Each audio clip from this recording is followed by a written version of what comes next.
আসসালামু আলাইকুম, সবাই কেমন আছেন? আশা করছি সবাই ভালো আছেন। আল্লাহর মতো আমিও সুস্থ আছি, ভালো আছি। এই তো নতুন একটি ব্লগ নিয়ে চলে আসলাম। তো আজকে আমি সন্ধ্যাবেলা আরফার জন্য কিছু পাঁপড় ভেজে নিয়েছিলাম, 2 ভাই খাবে। তারপরের দিন আমি একটু চিন্তা করলাম আরফার বাবা যেহেতু বাসায় আছে, তো আমি আজকে রান্নাঘরটা একটু ক্লিন করে নিই। তো আমার এই রান্নাঘরটা পরিষ্কার করতে প্রায় 2 ঘন্টা সময় লেগে গেছে, কারণ আমি রোজার ঈদের আগে পরিষ্কার করেছিলাম দেয়ালগুলো। আর 3 মাস আগে আমি জানলাটা পুরো একদম এই যে পরিষ্কার করেছিলাম। আর এইভাবে সবসময় আমি এমনি হালকা পাতলা মুছে মুছে রাখি।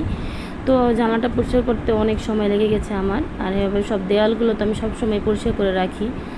তো খুবই কষ্ট হয়েছে, তো পরিষ্কার করার পর ভালোই লেগেছে। তো এখন আমি আরফার বাবার জন্য আমি কিছু কাঁচকলা আর আলু ভেজে নিচ্ছি। তারপর বাবা একটু অসুস্থ, সে তরকারি খাবে না, সে বলতেছে। তো এই গরমের কারণে সবারই পেটের সমস্যা। তো আরফাও একটু অসুস্থ, তো আরফার জন্য আমি একটু রান্নাবান্না বেশি একটা তেমন করতে পারি না। আর আপনাদের সাথে আমাদের প্রতিদিন ভিডিও ছাড়া হয় না। আমি সবসময় যখন পারি আমি তখন একটু আপনাদের সাথে ব্লগ দিই।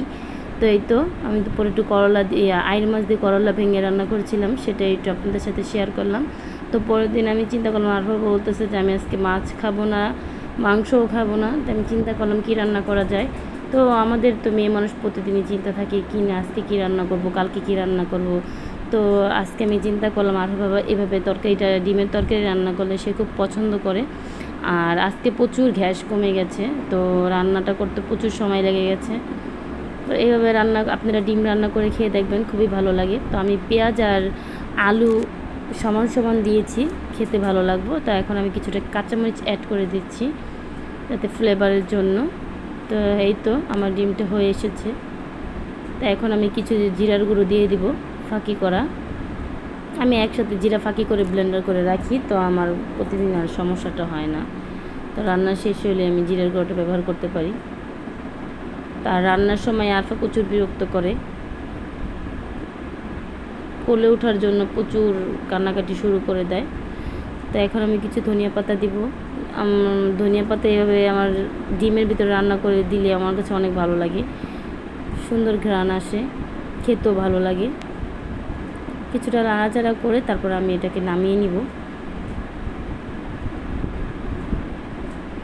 তেমন বেশি একটা ঝোল রাখবো না, একদম শুকিয়ে ফেলবো, হালকা সামান্য ঝোল রাখবো যাতে খেলে ভালো লাগে। মন চাচ্ছে আমি এখনই খেয়ে ফেলি, তরকারিটা খুব ভালো লাগছে মাশাল্লাহ।